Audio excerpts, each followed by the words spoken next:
우리 한번 이 시간 믿음으로 선포하고 말씀 듣겠습니다. 가장 위대한 기적은 주님을 보고 믿는 것입니다.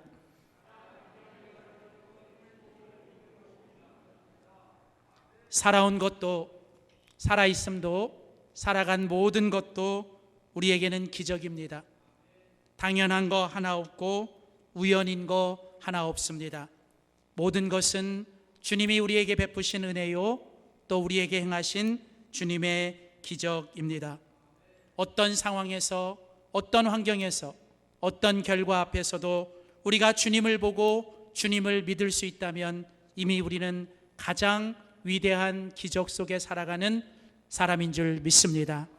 사랑하는 성도 여러분, 날마다 여러분의 삶 속에 주님을 보고 주님을 믿는 기적의 삶을 살아내시기를 주의 이름으로 축복합니다. 요한복음, 예수님의 섬김, 예수님의 표적, 오늘 그 두 번째 시간 요한복음 4장 46절에서 5장 9절까지에 있는 본문 말씀 가지고 두 번째, 세 번째 표적, 병자들을 고쳐주심이라는 제목으로 하나님의 말씀 전하도록 하겠습니다. 요한복음은 예수님의 7가지 기적을 표적이라는 단어로 우리에게 소개하고 있습니다. 예수님은 이 땅에서 우리를 섬겨주시고 우리를 위해 놀라운 기적을 베풀어 주셨습니다. 중요한 건 그 기적 자체가 아니라 그 기적을 행하신 주님이 어떤 분이신가를 우리가 배우는 것입니다.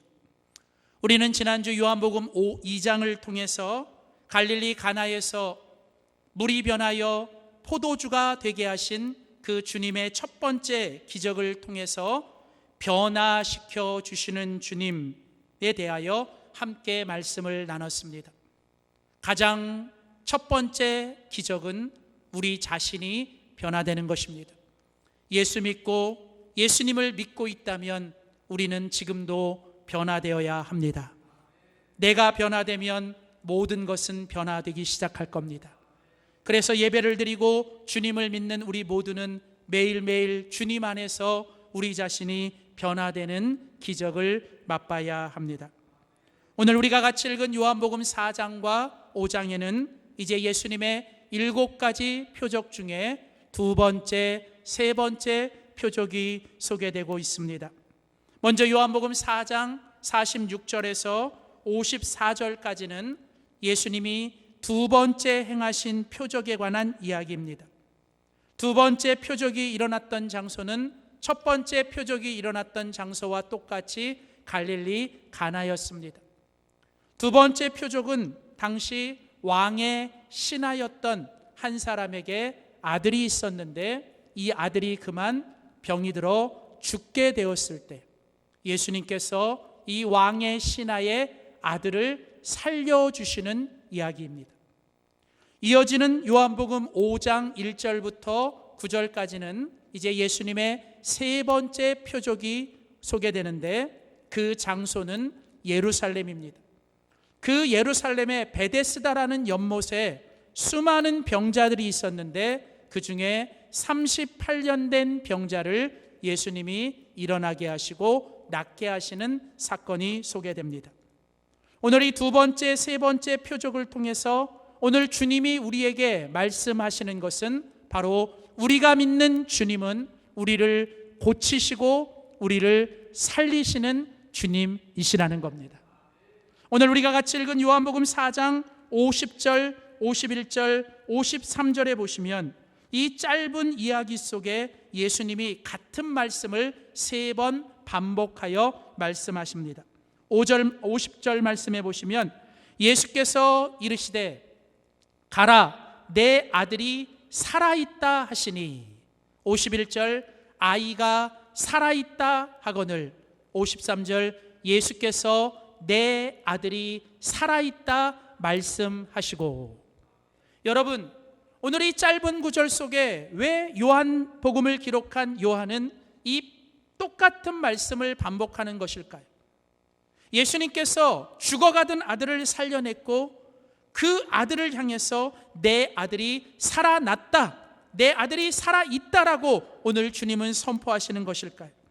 그것은 바로 오늘 이 본문을 통해서 오늘 예수님은 바로 죽어가는 우리를 살리시고 오늘도 병들어 있는 우리를 고치시는 주님이라는 걸 우리에게 강조하기 위함입니다. 사랑하는 성도 여러분, 우리가 믿는 주님은 어떤 분이십니까? 우리가 믿는 주님은 죽어가는 우리를 살리신 분이십니다. 병들어 있는 우리를 치유하시는 분이십니다. 넘어진 우리를 다시 일으키시는 분이십니다. 오늘 요한복음 5장 8절과 9절에 보면 38년 동안 그냥 그 자리에서 한 번도 일어나 본 적이 없는 그 자리에 주저앉아 있던 그 38년 된 병자를 향하여 예수님이 말씀하십니다. 예수께서 이르시되 일어나라, 내 자리를 들고 걸어가라 하시니 그 사람이 곧 나아서 자리를 들고 걸어가니라. 여러분, 예수님은 죽어가는 아들을 살리시고 한 번도 일어나 본 적이 없는 38년 된 병자를 그 자리에서 일으키시고 회복시키고 고치시는 주님인 줄 믿습니다.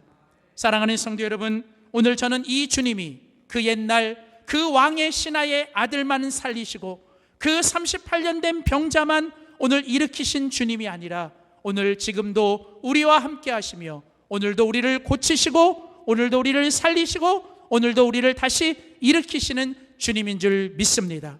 오늘 그 주님을 향한 믿음이 오늘 저와 여러분을 살리고 우리를 주님 때문에 살아난 우리들이 나아가서 다른 사람들을 살려내고 다른 사람들을 주님께로 인도할 수 있는 저와 여러분이 되시기를 주의 이름으로 축원합니다. 그렇다면 여러분, 살리시는 주님을 향한 우리가 가져야 될 믿음은 무엇일까? 오늘 우리는 이 본문을 통해서 예수님의 두 번째, 세 번째 병자를 고치시는 오늘 이 본문을 통해서 오늘도 우리들의 삶에 살리시고 고치시고 다시 일으키시는 그 주님의 기적과 표적을 위해 우리가 가져야 될 믿음의 세 가지 모습을 함께 살펴보고자 합니다. 첫 번째입니다. 우리 한번 믿음으로 선포하겠습니다. 우리 한번 믿음으로 선포합시다. 주님을 바라보고 나와야 합니다. 첫 번째로 오늘도 주님이 우리를 살리시고 오늘도 우리를 고치시고 우리를 일으키시는 그 주님의 표적이 나의 표적이 되기 위해서 우리가 가져야 될 첫 번째 믿음의 모습은 주님을 바라보고 주님께 나아오는 것입니다. 사랑하는 성도 여러분, 히브리서 11장에 보면 믿음에 관하여 우리에게 소개합니다. 그러면서 믿음에 관하여 우리에게 말씀하면서 이렇게 말합니다. 믿음이 없이는 하나님을 기쁘시게 할 수 없나니 믿음으로 사는 사람은 하나님이 언제나 살아계시고 하나님이 자기를 찾는 자들에게 상 주시는 이심을 믿어야 할지니라. 여러분, 믿음은 무엇입니까? 여러분, 믿음은 지금도 살아계셔서 나와 함께 하시는 그 주님을 바라보는 것입니다. 그리고 이제 그 주님을 향해서 믿음으로 나아오는 것입니다. 여러분, 어떤 상황에서도 어떤 환경에서도 여러분 절망하지 마시고 여러분 실망하지 마시고 여러분 주님을 바라보고 주님께로 나아올 때 우리들의 삶에 다시 살아나고 다시 치유받고 다시 일어나는 기적이 일어나는 줄 믿습니다. 여러분, 그래서요, 우리 영적인 사단 마귀는 우리로 하여금 우리의 삶에 이 예수님의 기적이 일어나지 못하도록 하기 위해 우리에게 두 가지 일을 하는데, 첫 번째는 자꾸 우리들의 믿음의 눈을 가리워요. 자꾸 이 사단 마귀는 우리들의 이 믿음의 눈을 가려서 우리로 하여금 다른 건 다 보게 하는데 주님만 못 보게 해요. 그러니까 여러분, 이 영적으로 이 떨어지고 믿음이 약해지면 어떤 일이 일어나냐면 우리 눈에 주님이 잘 안 보여요. 아까도 그런 찬양했지요. 여러분, 내 앞에 있는 고난과 시련이 아무리 커도요, 여러분, 믿음으로 사는 사람은 그 고난보다 그 풍랑보다 우리 주님이 훨씬 더 크신 분이라는 걸 믿음의 눈으로 보는 거예요. 그런데 여러분, 믿음이 약해지면 다른 건 다 봐요. 그러니까 이건 어떻고 저건 어떻고 이런 어떤데 이게 세상적인 건 다 보는데 뭐만 못 보냐면 주님만 못 봐요. 그러니까 주님이 안 보이니까 모든 게 다 부정적인 거예요. 주님이 보이지 않으니까 모든 게 다 뭐예요? 이게 절망적인 거예요. 여러분, 주님이 안 보이면 우리들의 삶에 절망과 실망과 낙심만 찾아오는 거예요. 그래서 여러분, 원수마귀 사단은 다른 거 다 보게 하고요, 뭐만 못 보게 하냐면 주님만 못 보게 하는 거예요. 또 하나, 원수마귀 사단은요, 우리로 하여금 주님 앞에 나오지 못하게 해요. 여러분, 이 원수마귀 사단은 우리가 주님을 바라보고 믿음으로 주님께 나오면 기적이 일어나고 역사가 일어나는 걸 알아요. 그래서 여러분, 원수마귀 사단은 우리들의 삶에 이런 기적과 표적이 일어나지 못하도록 하기 위해 우리들의 두 발을 딱 꼼짝 못하게 하는 거예요. 그러니까 여러분, 다른 데는 다 가요. 다른 건 다 하는데 이상하게 주님 앞에 나오는 것만 여러분 못하게 해요. 이런 핑계 저런 핑계, 이런 이유 때문에 주님 앞에 못 나오도록 하여튼 어떻게 하든 우리로 하여금 주님 앞에 나오지 못하도록 합니다. 여러분, 오늘 우리들의 삶에 다시 주님의 역사와 다시 살아나고 고침받는 이 기적이 일어나기 위해 우리는 다시 믿음으로 주님을 바라보고 주님께 나와야 될 줄 믿습니다. 오늘 본문에 나오는 이 왕의 신하와 오늘 이 38년 된 병자가 우리에게 주는 메시지가 바로 그것입니다. 자, 먼저 오늘 요한복음 4장 46절 말씀을 보십시오.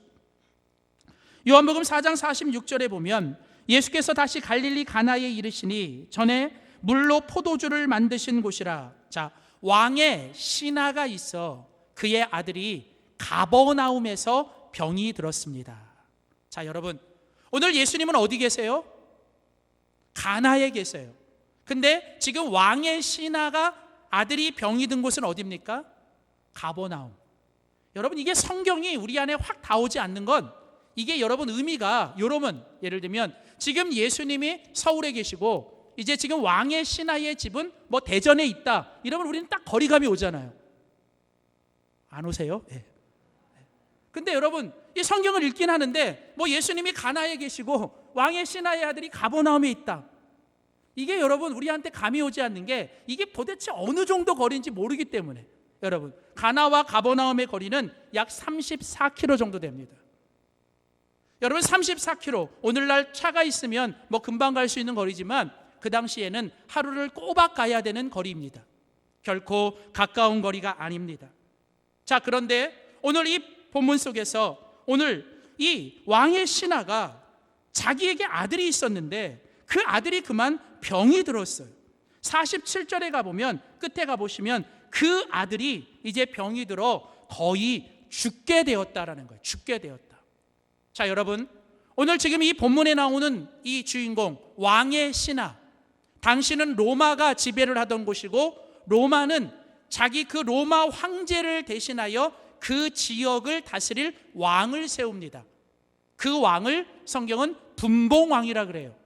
당시 이 팔레스타인 지역에 세우는 분봉왕은 헤롯이었는데 그 헤롯의 신하 중에 측근 중에 한 사람이었을 것이다 라는 거예요. 그러니까 다시 말하면 이 왕의 신하는 당시에 이 세상적인 권력과 세상적인 파워와 세상적인 물질과 이 세력을 다 가진 사람입니다. 근데 여러분 아십니까? 때로는 내가 세상적으로 지식이 있고 경험이 있고 물질이 있고 내가 무슨 권력이 있어도 여러분 그것 가지고 안 되는 것이 있습니다. 여러분, 뭐 내가 이것만 있으면, 이 권력만 잡으면, 나에게 이 물질만 있으면, 나에게 이런 힘만 있으면 다 될 것 같은데 여러분, 때로는 우리들의 인생에 세상적인 힘과 권세와 물질로도 안 되는 게 있어요. 그게 뭐냐? 바로 오늘 우리들의 몸에 찾아오는 질병. 그것도 여러분 더 아픈 건 차라리 내가 아프면 난데 내 자식이 아픈 건 여러분 부모는 더 가슴이 아픈 거예요. 여러분, 자식이니까 오늘 이 왕의 신하는 뭘 안 해봤겠어요? 자식을 살려내기 위해 왕의 신하가 뭘든 안 했겠습니까? 근데요, 때로는 부모라고 해도 내 목숨까지 주고 싶어도 그거로서도 안 되는 게 있더라고요. 여러분, 부모가 자녀를 위해 다 주고 싶지만 때로는 부모라도 내 힘으로 안 되는 게 있습니다. 여러분, 그게 바로 우리 인생입니다. 여러분, 그게 바로 오늘 우리들의 모습이기도 합니다. 세상에 권력도 있고 세상에 물질도 있고 세상에 모든 것 다 가졌는데 때로는 우리들의 인생 속에 내가 가진 그것으로도 안 되는 일이 있고 내 힘으로도 안 되는 게 있을 때, 여러분, 그때가 바로 주님을 바라보고 주님께 나와야 될 때인 줄 믿습니다. 여러분, 꼭 기억하세요.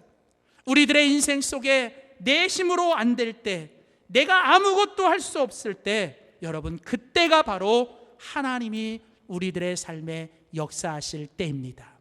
여러분, 내가 아무것도 할 수 없다고 절망하고 내가 아무것도 할 수 없다고 포기하지 마시고 그때 믿음으로 주님을 바라보고 주님께 오늘 이 왕의 신하처럼 아무리 거리가 멀어도 주님 앞에 믿음으로 나올 수 있는 저와 여러분 되시기를 주의 이름으로 소원합니다. 이어지는 요한복음 5장에 보면 또 38년 된 병자의 얘기가 있어요. 자, 오늘 38년 된 이 병자의 이야기는 예수님이 예루살렘에 가셨을 때 이야기입니다. 특별히 예수님께서 예루살렘에 그 베데스다라고 하는 그 연못에 가셨습니다. 근데 여러분, 당시 이 베데스다라고 하는 곳에는 어떤 일들이 있었냐면, 이 베데스다의 연못에는 어떤 신화가 하나 있었어요. 신화. 어떤 신화가 있었냐면, 이 베데스다 연못에 이제 한 천사가 이제 가끔 내려와요. 가끔. 그래서 이 천사가 물을 한번 이렇게 휘젓고 동하고 나면 그 다음에 제일 먼저 그 연못에 들어가는 사람은 무슨 병에 걸렸든지 다 낫는다라고 하는 이런 신화가 있습니다. 말 그대로 신화고 전설이에요.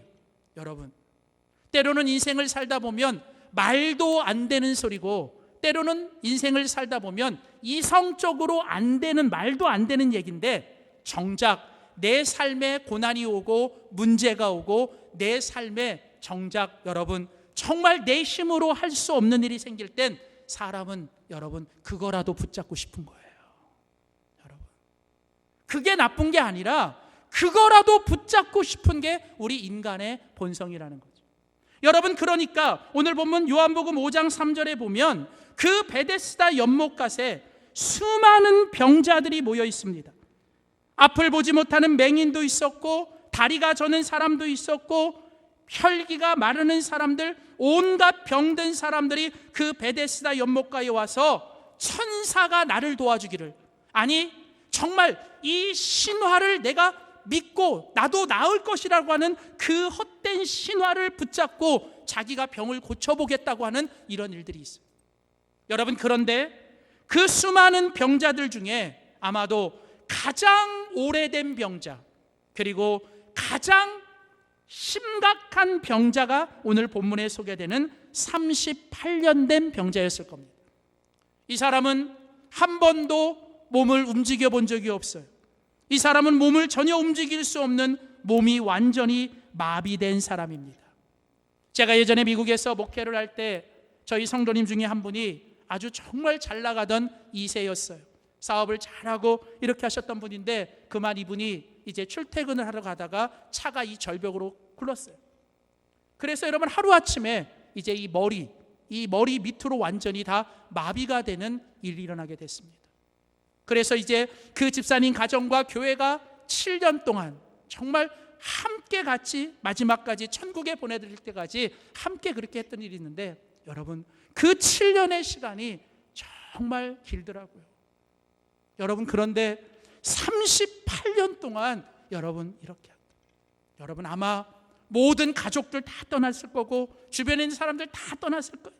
여러분, 그런데 오늘도 그 38년 된 병자는 어떤 천사가 오늘은 나를 고쳐줄 거라고 하는, 아니 그 헛된 신화가 오늘은 나에게 일어날 거라고 하는 그 희망 고문 때문이라도 오늘 이 천사, 이 38년 된 병자는 그날 베데스다 연못에 찾아갔을 겁니다.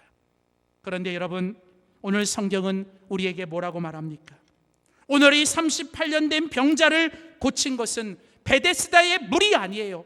그 38년 된 병자를 고친 건 어떤 천사도 아닙니다. 오늘 38년 된 병자를 고쳐준 건 헛된 신화가 아니라 오늘 바로 그 38년 된 병자를 보고 계시고 알고 계시고 그에게 찾아오셔서 그를 일으켜 주신 우리 주님인 줄 믿습니다. 사랑하는 성도 여러분, 오늘 나를 살리고 나를 고치고 오늘도 내 가족들을 살려낼 수 있는 분은 오직 우리 주님 한 분인 줄 믿습니다. 때로는 내가 가진 그 무엇이 나를 살릴 수 있는 게 아니에요. 어떤 천사가 나를 도와주는 게 아닙니다. 헛된 신화들이 여러분 나를 고치는 게 아닙니다. 오늘도 나를 고치고 나를 살리고 나를 회복시킬 수 있는 분은 오직 예수 그리스도 주님 한 분이신 것을 여러분이 분명히 믿고, 여러분 오늘도 그 주님만을 바라보고 그 주님께로 나올 수 있는 저와 여러분의 믿음이 되시기를 주의 이름으로 축원합니다. 두 번째로 오늘 본문이 우리에게 말씀하고 있는 이제 살아나는, 살리시는 표적, 고치시는 주님의 표적을 위해 우리가 해야 될 두 번째 믿음의 모습은 이것입니다. 한번 믿음으로 선포합시다. 주님께 간청하며 기도해야 합니다.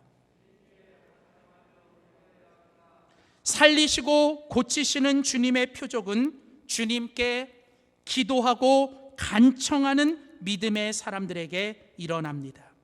자, 오늘 본문은 예수님께서 이제 병든 자를 고치시고 이제 죽어가는 자를 살리시는 표적을 위하여 우리에게 두 가지, 첫 번째는 믿음으로 주님을 바라보고 주님께 나오라는 거예요. 자, 그리고 난 다음에 이제 주님 앞에 나오셨으면 그 다음에 우리가 두 번째 믿음으로 해야 될 일이 뭔지를 오늘 우리에게 이 왕의 신하를 통해서 말씀하고 있습니다. 자, 오늘 보면 47절을 보십시오. 오늘 요한복음 4장 47절, 그가 왕의 신하가 예수께서 유대로부터 갈릴리로 오셨다는 것을 듣고 뭐예요? 그가 갔습니다. 그가 왔습니다. 여러분, 아까도 말씀드렸죠? 이 거리가 결코 가까운 거리가 아닙니다. 게다가 이 사람은 당대 최고의 권력을 가진 사람의 측근, 그 말은 여러분 모든 사람들을 다 부릴 수 있는 힘이 있는 사람이에요. 아마도 그냥 예수님 보고 오라고 해도 될 건데 오늘 이 사람은 그렇게 하지 않았어요. 결코 가깝지 않은 그 거리를 여러분 이 사람은 달려갔어요. 그리고 그는 예수님 앞에 나가 간청했습니다. 여러분, 이것이 오늘 우리에게 말씀하는 건 뭡니까? 여러분, 이 사람에게는 그만큼 자기 아들을 살려내는 것이 간절했던 거예요. 여러분, 오늘 우리의 믿음이 간절해져야 돼요. 여러분, 간절함은 거리도 이겨내는 거예요. 여러분, 정말 간절함이 있으면 거리가 문제가 아니에요. 여러분, 가끔 맛있는 거 좋아하는 사람들, 미식가들 보시면 여러분, 이 사람들이 뭐가 맛있다라는 이 말을 들으면 이 사람들은 그걸 먹어야 살아요. 네. 그리고 그걸 먹기 위해서 이 사람들은 기꺼이 시간을 투자하여 먼 거리를 갑니다. 네, 가요. 여러분, 저는 가끔 그런 사람들을 보면서 저 사람들에게 그 음식에 대한 간절함, 그 뭔가 미식가의 어떤 그런 기쁨을 위해서 저 먼 거리도 마다하지 않고 가는 간절함이 있는데, 왜 오늘 우리에게는 우리를 살리시고 우리를 고치시고 우리를 새롭게 하시는 주님의 은혜에 대한 그 간절함이 적을까? 왜 우리는 때로는 너무 힘들고 어려워서, 아니면 너무 거리가 멀어서, 때로는 뭐가 어때서, 여러분 이러면서 왜 오늘 우리가 주님 앞에 나오는 것들을 머뭇거릴까? 어쩌면 우리들 안에 있는 간절함이 여러분 부족해서는 아닐까? 자, 오늘 그러면서 오늘 이 왕의 신하가 그 먼 거리를, 그 거리가 먼에도 불구하고 자기 아들을 살려내겠다라고 하는 그 간절함을 가지고 예수님 앞에 갑니다. 그리고 한 일이 무엇입니까? 계속 47절, 가서 청하되, 여러분 그가 한 일이 뭐예요? 예수님께 간청했습니다. 여기 간청하다라는 말은 여러분 계속 지속적으로 그 예수님 앞에 구하고 또 구하고 또 구한다. 왜냐하면 원래 헬라어 시제가 미완료 시제로 되어 있거든요. 이 미완료라는 뜻은 뭐냐면 계속적인 행동이라는 뜻이에요. 그러니까 여러분, 이 왕의 신하가 와서 한 번, 두 번 간청한 게 아니라 계속 간청하는 것을 이야기하는 거예요. 뭐라고 얘기합니까? 제발 내려오셔서 내 아들의 병을 고쳐주소서. 자, 그런데 48절에 보면 예수님께서 처음에는 냉담한 반응을 보입니다. 뭐라고 말씀하시냐면 너희는 표적과 기사를 보지 못하면 도저히 믿지 않는구나. 그냥 예수님 먼 거리 왔는데, 또 왕의 신하가 되는 사람이 왔는데 그냥 뭐예요? 좀 이렇게 그냥 예수님 좀 그렇게 그냥 편하게 좀 좋게 말씀해 주시면 좋은데 좀 예수님 이상하게 좀 냉담하게 얘기를 해요. 여러분, 이 정도 되면 왕의 신하가 자존심이 상하지 않겠어요? 이 정도 되면 여러분, 내가 이 먼 거리를 왔는데 내가 왕의 신하인데 하면서 뭐예요? 뭔가 이런 인간적인 생각이 들어와 서운하기도 하고 섭섭하기도 하고 시험이 들 만한데, 여러분 그럴 겨를이 없는 거예요. 오늘 왕의 신하에게는 그럴 겨를이 없습니다. 왜요? 오늘 예수님이 아니면 내 아들이 살 수 없다라고 하는 그 간절함 때문에 여러분, 곧이어 48구절에 가보면 또 신하가 이르되, 또 신하가 간청하여 가로되 주여. 여러분, 여기 주여라고 하는 말은 이제 당신만이 내 아들을 고칠 수 있는 분입니다 라는 거예요. 그러면서 뭐라고 말해요? 내 아이가 죽기 전에 주님 제발 내려오시옵소서. 사랑하는 성도 여러분, 오늘 이 왕의 신하가 아들을 살려냈던 믿음은 무엇입니까? 그 간절함을 가지고 주님 앞에 가서 내가 왕의 신하라고 하는 세상의 겉옷을 벗고 겸손하게 주님이 응답하실 때까지 죽으면 죽으리라는 각오로 주님 앞에 기도하고 또 구하고 두드리고 주님 앞에 간청하고 기도했던 그 믿음이 그 아들을 살려낸 줄 믿습니다. 여러분, 오늘 그러면서 오늘 이 이야기 속에서 계속 이어지는 요한복음 5장 속에 38년 된 병자의 이야기는 또 오늘 우리에게 다른 교훈을 이야기합니다. 자, 오늘 요한복음 5장 6절로 가보시면, 자, 요한복음 5장 6절에 가보면 이제 예수님께서 38년 된 병자를 만나십니다. 자, 그런데 예수님께서 38년 된 병자가 누운 걸 보셨어요. 그렇죠? 그 다음에 예수님께서 그 얘기를 이제 아셨어요. 자, 그 다음에 그가 이제 그에게, 예수님이 그에게 이제 병을 고쳐주시기 위해서 이제 입을 열어 말씀을 하시는데, 오늘 마지막 구절에 보시면 6절 마지막 구절에 예수님이 그 병자에게 하셨던 첫 번째 말씀이 뭡니까? 질문을 하고 계시죠. 자, 무슨 질문을 하고 계십니까? 내가 낫고자 하느냐? 여러분, 무슨 말입니까? 정말 너에게 낫고자 하는 소원이 있느냐? 너가 정말 나았고자 하는 기대가 있느냐는 거예요. 여러분, 왜 예수님이 이 이야기를 하셨을까? 그 앞에 보시면 예수님이 이 38년 된 병자를 보셨다, 아셨다 그러거든요. 그 말은 뭐냐면 지금 이 38년 된 병자의 마음을 꿰뚫어 보신 거예요. 여러분, 예수님이 볼 때 지금 이 38년 된 병자에게 진짜 문제는 뭔지 아세요? 몸의 병이 아니에요. 38년 된 병자에게 있어서 진짜 심각한 병은 마음의 병이에요. 왜요? 38년이라는 세월은 어느 순간 이 38년 된 병자에게 습관적으로 매일매일 베데스다 연못에 나오기는 하지만 어느 순간부터 그 사람의 마음속에는 내가 낫고자 하는 소원이 사라졌고 내가 나을 거라고 하는 기대도 전혀 하지 않습니다. 그냥 습관적으로 나오고요, 형식적으로 나오는 거예요. 여러분, 저는 오늘 이 38년 된 병자의 모습 속에서 여러분, 우리들의 모습을 봅니다. 여러분에게 솔직히 묻습니다. 오늘 주일 예배를 나오실 때, 오늘 이 예배 가운데 정말 하나님이 나를 만나주시고 나를 만져주시고 나에게 오늘 새 은혜를 주실 거라고 하는 그 간절한 기대를 가지고 나오셨습니까?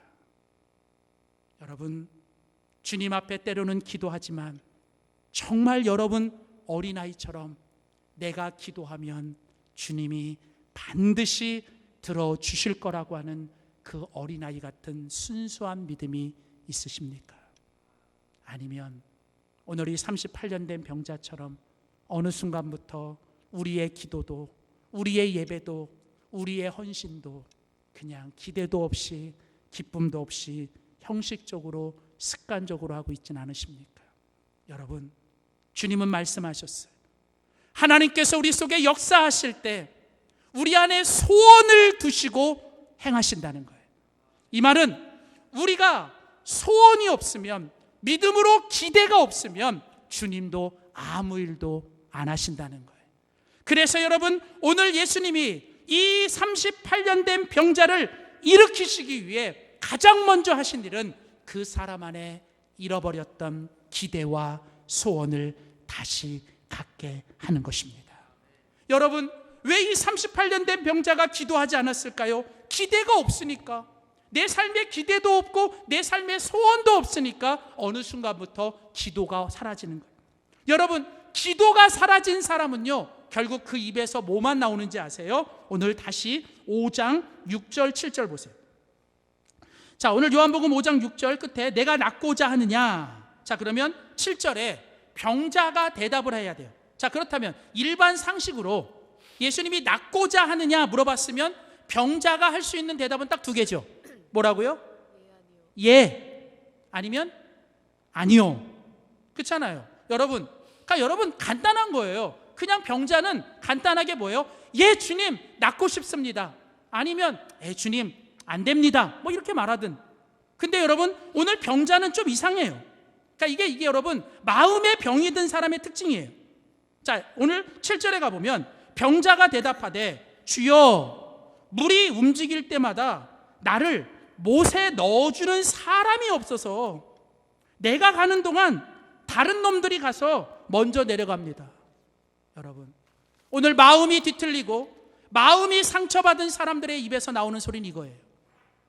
기대도 없고 소원도 없고 주님을 향한 믿음으로 기도하지 않는 사람은 언제나 우리들의 삶 속에서 항상 이 38년 된 병자처럼 우리들의 삶이 이렇게 된 건 누구 다른 사람 탓 때문에, 내가 당신 만나서, 내가 당신 때문에, 내가 우리 부모만 아니었으면, 내가 더 좋은 부모 만났으면, 아니면 내 운명이 이래서, 내 시대가 잘못해서. 여러분, 그 사람들은 항상 여러분 주님 앞에 나와 자기가 죄인인 걸 고백하며 내가 문제라고 고백하며 기도해야 될 시간에 이 사람들은 기도하지 않고, 이 사람들은 뭐 하냐면 시대를 탓하고 운명을 탓하고 사람들을 탓하며 그 사람들을 원망하며, 기도하지 않는 사람의 특징은 언제나 원망과 불평과 비난과 정죄와 항상 문제를 들춰내는 사람들이 바로 기도하지 않는 사람의 모습입니다. 오늘 주님은 말씀하세요. 오늘 정말 우리들의 삶에 다시 기적과 역사가 일어나려면 오늘 이 왕의 신하처럼 간절하고 겸손한 마음을 가지고 주님 앞에 나와 다른 소리 하지 말고, 주님 나를 좀 고쳐주세요, 내가 살려주세요라고 주님 앞에 간청하고 기도할 때, 사랑하는 성도 여러분, 우리들의 삶에 기적과 역사가 일어날 줄 믿습니다. 마지막 세 번째, 이제 오늘 주님 앞에서 다시 살아나고 다시 고침받는 그 기적의 역사를 위해 우리가 가져야 될 세 번째 믿음의 모습은 무엇입니까? 우리 한번 마지막으로 선포합시다. 말씀을 붙잡고서 나아가야 합니다. 살리시고 고치시는 표적을 위해 우리가 가져야 될 세 번째 마지막 믿음의 모습은 이제 주님의 말씀을 붙잡고 여러분 믿음으로 나아가야 합니다. 여러분, 오늘 기적이 어떻게 일어났습니까? 왕의 신하가 여러분 절망하고 포기하지 않고 주님을 바라보며 주님께 나왔습니다. 그리고 뭘 했습니까? 주님 앞에 나와 여러분 38년 된 병자처럼 원망하고 불평하고 남 탓한 게 아니라 그냥 주님 앞에 간청하며 기도했습니다. 여러분, 그때 주님께서 그 왕의 신하의 아들을 고쳐주시고 오늘 38년 된 병자를 고쳐주시기 위해 주님이 하신 일이 무엇입니까? 그것은 바로 주님이 그들을 향하여 말씀하셨다는 거예요. 여러분, 우리가 기도하면 주님은 말씀하십니다. 여러분, 주님의 말씀이 응답의 시작이요, 주님의 말씀이 기적의 시작입니다. 그러니까 여러분, 우리들의 삶의 문제를 이제는 더 이상 문제로만 보지 마세요. 여러분, 우리들의 삶의 문제는 주님의 기적의 재료입니다. 그래서 여러분, 이제 문제가 오는 것은 여러분 기적이 일어날 것을 기대하셔야 돼요. 그런데 그냥 기적이 되는 건 아니에요. 우리가 그 문제 앞에서 뭘 해야 되냐면 기도의 제목으로 삼고 주님 앞에 기도하셔야 됩니다. 그러면 우리가 이렇게 기도하잖아요. 기도를 시작하면 주님이 우리에게 이제 역사하시고 응답하실 때 가장 먼저 하시는 일이 뭐냐면 우리에게 어떤 말씀을 주세요. 그러니까 여러분, 어떤 말씀을 주세요. 자, 오늘 우리가 같이 읽은 요한복음 4장 50절 53절에 보면 왕의 신하의 아들을 고쳐주시기 위해 주님께서 하신 일이 뭡니까? 50절, 예수께서 이르시되 뭐 하신 거예요? 말씀하셨어요. 뭐라고 말씀하셨습니까? 가라, 내 아들이 살아있다 하시니. 그러니까 여러분, 오늘 주님은 먼저 그 아들을 살려놓으신 게 아니에요. 아들을 살리시기 전에 예수님은 그 왕의 신하에게 뭐 하셨어요? 말씀하셨습니다. 여러분, 말씀이 먼저예요. 언제나 항상 말씀이 먼저입니다. 근데요, 그 다음 놀라운 게 있어요. 자, 거기 보시면 그 사람이 누구요? 왕의 신하가, 그 사람이 예수께서 하신 말씀을 믿고 가더니. 여러분, 아직 아들이 살아난 게 아니에요. 아들이 고침받은 게 아닙니다. 근데 놀라운 건 오늘 이 왕의 신하는 그 주님의 말씀 하나 붙잡고 여러분 돌아갔습니다. 아직 손에 잡히지 없어요. 아직 눈에 보이지 않아요. 근데 주님의 말씀이 들리고 주님의 말씀을 붙잡고 믿음으로 발을 떼어 갔는데, 여러분 그 다음 나오는 이야기가 오는 도중에 종들이 이 왕의 신하를 길거리 중간에서 만났어요. 왜냐하면 이 왕의 신하의 종들이 아들이 살아났다는 기쁜 소식을 이 왕의 신하에게 알려주기 위해서 막 달려오다가 중간에 만난 거예요. 근데 왕의 신하가 제일 먼저 물어본 게 뭐냐면 언제 아들이 낳았느냐. 근데 그 왕의 신하의 종들이 말을 하죠. 네, 약 7시쯤 됐습니다. 근데 왕의 신하가 뭘 깨달아요? 그때가 언제였어요? 말씀하신 그때인 줄 알았더라. 언제요? 주님이 말씀하시고 그 말씀 붙잡고 발을 띄어 나갈 때 아들이 살아났습니다. 마지막, 오늘 요한복음 5장 8절과 9절에도 보십시오. 오늘 요한복음 5장 8절과 9절에 보시면 이제 예수님이 38년 동안 한 번도 일어나지 보지 못한 그 안진뱅이, 그 38년 된 병자에게 예수님께서 그를 고치시기 위해 제일 먼저 하신 일이 뭡니까? 5장 8절, 예수께서 뭐 하시되? 말씀하시되 이르시되. 자, 뭐라고 이렇게 말씀하셨어요? 일어나라. 여러분, 안주했던 곳, 안 된다고 생각했던 거, 이제는 부정적인 자리, 낙심했던 자리, 절망했던 자리, 그 자리에서 일어나라라는 거예요. 그리고 그 다음에 하신 말씀이 뭐예요? 내 자리를 들고 걸어가라.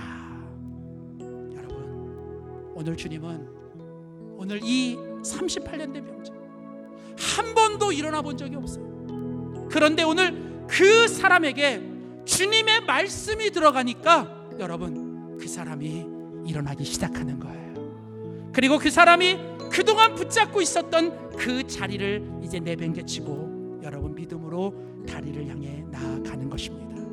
사랑하는 성도 여러분, 오늘 이 아침에 저는 그 주님이 오늘 우리에게 말씀하십니다. 내 아들이 살아났다. 내 아들이 살아날 것이다. 내 아들이 일어날 것이다. 여러분, 오늘 주님이 우리에게 말씀하십니다.